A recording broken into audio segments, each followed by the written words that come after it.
김명주 의원을 모시겠습니다.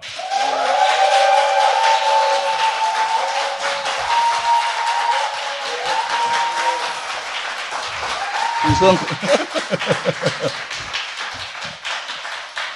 우리 김병주 의원님이 워낙 큐트 하셔가지고 사람들이 자꾸 잊어버리는 경우가 있는데 별 4개의 사성장군 한미연합 부사령관 출신입니다. 예.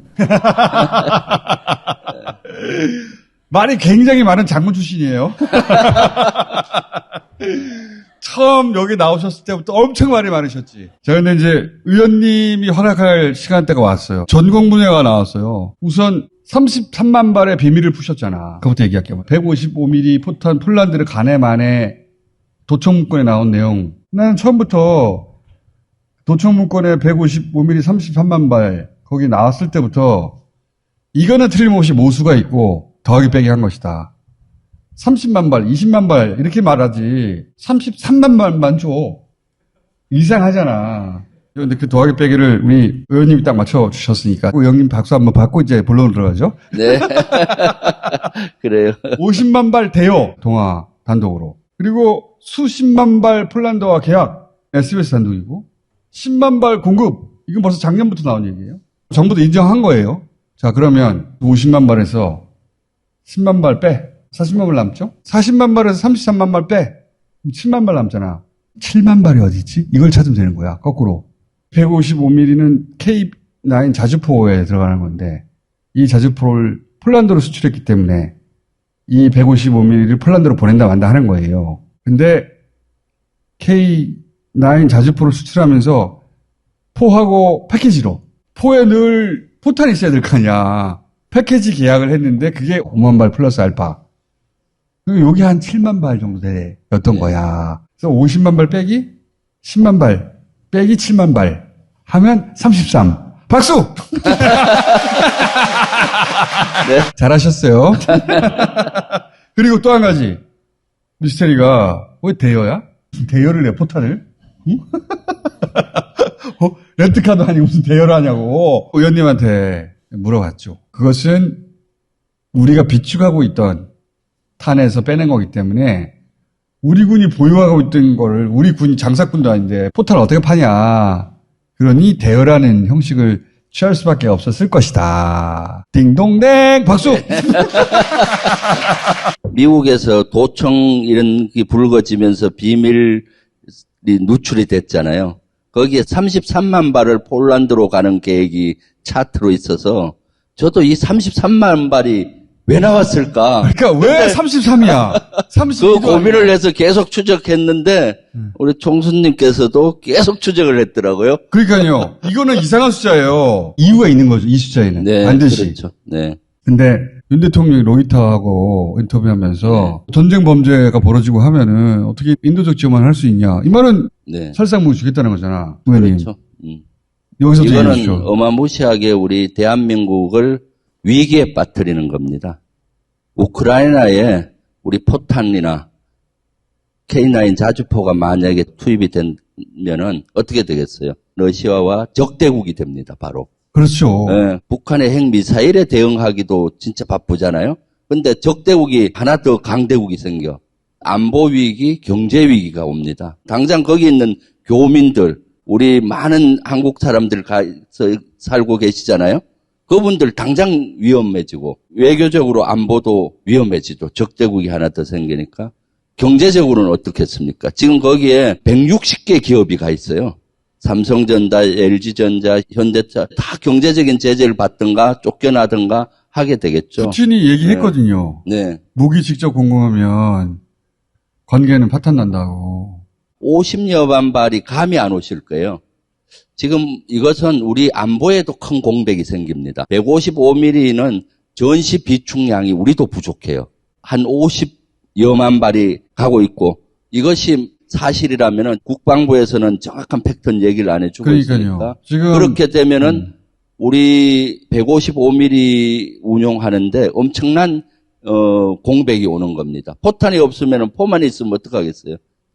고철덩어리랑 마찬가지예요. 그러니까 우리 당장 안보에도 위기가 오는 것이고 포탄을 제조하는데 한 50만 발 하려면은 3, 4년 걸려요. 우리 안보 공백도 생기지만 네. 말씀하셨다시피 군사적 적대국이 생기는 거 아니에요? 그렇죠. 더 큰 것은 군사적인 적대국이 생기는 것이죠. 지금 윤석열 대통령이 로이타에서 인터뷰를 보면은 포탄 주겠다는 의도로 보여요. 거기 그렇죠. 조건을 3개가 충족이 되면 주겠다는 거거든요. 민간인에 대한 공격, 대규모 공격이 있거나 또는 대량 학살 국제사회가 우려하는 전쟁법을 위반하거나 이미 그 3가지 조건은 우크라이나에 차고 넘쳐요. 그 조건이라면 지금 당장도 포탄을 줄 수가 있는 거예요.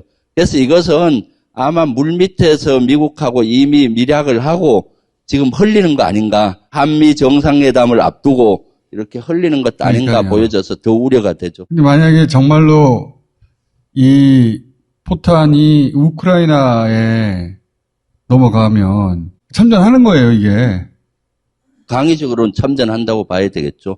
병력만이 아니라 실제 살상무기가 가는 거기 때문에 사실 진보 보수 할 것 없이 역대 정부에서는 외교의 원칙이 있었어요. 적성국을 안 만든다. 지금 북한 하나 갖고도 우리가 진짜 얼마나 어렵습니까? 그런데 주변국에 이런 적대국을 만든다 그러면은 어떻게 되겠습니까? 전쟁 중인 국가 한편에 무기를 주려면 국회 비준했어야 되는 거 아닌가. 이거 따져봐야 될 문제 아닙니까? 네. 그것을 지금 검토 중인데 지금은 사실 공개를 안 하다 보니까 이게 헌법 위반이 소지가 있을 것 같은데 확실히 따져봐야 되겠죠. 60조 1항에는 그런 항목들이 돼 있어요. 한반도에 사는 모두와 해외에 사는 한국민들한테 안전에 직접적인 영향을 주는 결정을 하는 거잖아요. 내 안전에 영향을 미치는 결정을 대통령이 했는데 내가 모른다는 게 말이 돼?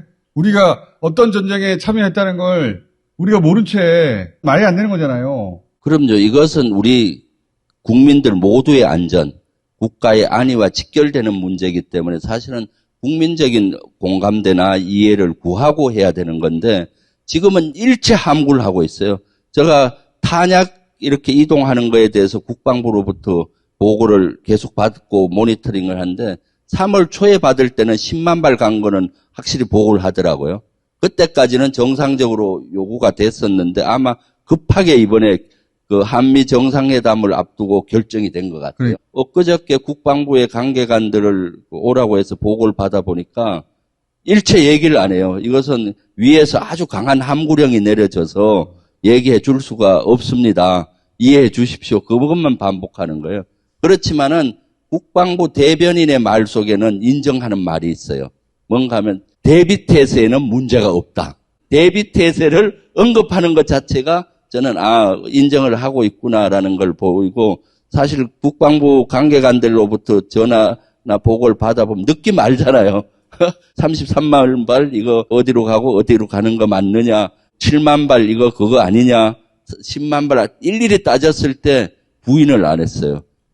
그게 사실이 아니면은 국방부 습관상 그건 사실이 아닙니다. 잃고 하는데 일체 얘기를 안 하는 걸로 봐서는 그러한 것들이 밀실에서 이루어졌고 대한민국을 전쟁의 불구덩이로 밀어넣을 수도 있는 이러한 사항을 대통령과 대통령실에서 밀실로 할 수 있는지가 참 의문이에요. 우리 민주당에서 이재명 대표님하고 의논을 해서 이것은 민주당에서는 적극 반대다. 그런 요구를 지금 하고 있는 중입니다.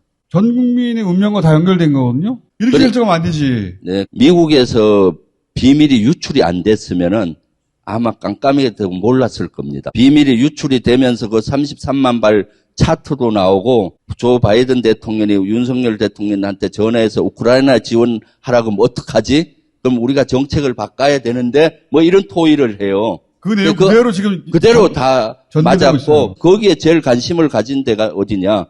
뉴스 공장과 김병주 의원이에요. 그래서 이것은 제2의 한일 정상회담의 참사를 보는 것 같아요. 한일 정상회담 때 어땠나요? 강제징용 제3자 변제안을 만들어서 먼저 물컵의 반을 채운답시고 다 포기해버렸잖아. 그러고 나서 일본으로부터 제대로 얻은 게 없잖아요. 일본은 물컵의 반까지 마셔버리고 흙탕물을 막 붓는 거예요. 이번도 미리 주는 거죠. 50만 발을 준다 그러면은 그 이상 몇백 배를 얻을 수 있어요. 지금은 탄약 가진 사람이 제일 강자예요. 우리 한국만큼 155mm 탄약을 많이 갖고 있는데 없어. 옛날 코로나19 막 터졌을 때 마스크 대란이 세계적으로 났잖아요. 그때 마스크 있는 나라가 강자였던 거고 지금이 그런 형국입니다. 탄약 한 발에 47만 원 정도 가요. 근데 가치로는 500만 원 줘도 살려고 할 거예요. 이렇게 중요한 가치가 있는 거를 만약에 줘야 한다 하더라도 그러면은 그만큼 얻어야 되잖아요. 우리가 물컵 반을 채웠으니까 반은 미국이 채워주겠지. 이런 바보가 어디 있습니까? 진짜로 외교는 이렇게 해서는 안 됩니다. 51대 49 주고받는 관계인데 왜 이렇게 안에서는 강하게 하면서 밖에 가서 설설 기는지 모르겠어요. 진짜 외교를 제대로 하려면은 일본이 됐든 미국이 됐든 중국이 됐든 제대로 우리 주장을 당당하게 할 수 있어야 건강한 관계가 됩니다. 지금처럼 굴종적으로 하잖아요. 한미동맹 파탄 나기 쉬워요. 왜? 우리 국민들 마음속에 어떻게 했습니까? 반미 감정 일어나잖아요. 우리 포탄도 막 줘? 우리 안보도 위협하는데? 그리고 아무것도 못 얻어. 그럼 반미 감정 안 일어나겠습니까? 한일 관계도 마찬가지예요. 그럼, 이렇게 하면은 일본이 더 미워요. 그렇죠. 한일 정상회담 끝나고 나서 아마 일본에 대한 감정이 훨씬 더 나빠졌죠. 이런 겁니다. 그래서 항상 건강한 관계가 돼야 오래 가는데 나가서는 술술기고 안에서는 그거 문제 제기하는 야당을 향해서 한미동맹을 흔드는 자해행위를 하고 있다. 네.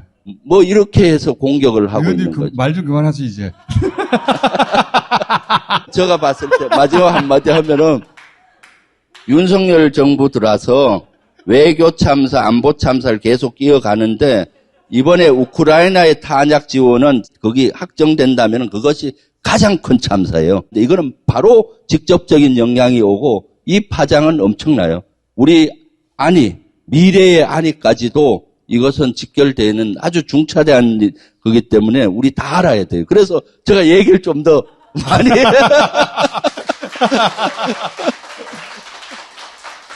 시간이 없어서 더 알고 싶으면은 어떻게 해야 된다? 주불리 김병주를 보시면은 거기에 쫙 설명이 되어 있습니다. 제가 조금 자존심 상하는 게 하나 있어요. 300명 의원들 구독자 수 순위가 지난번에 나왔더라고요. 제가 6위예요. 16만 4천. 2위가 누군가 하면 태용호 의원이야. 막말 릴레이를 하고 있는 태용호. 국민의힘의 안보의 그 유튜브는 태용호인데 민주당의 안보의 상징? 주불리 김병주가 태용호를 이겨야지. 그게 자존심 상해요. 자, 의원님 홍보까지 하시니까 이제 들어가주세요. 네, 자, 감사합니다. 또 뵙겠습니다.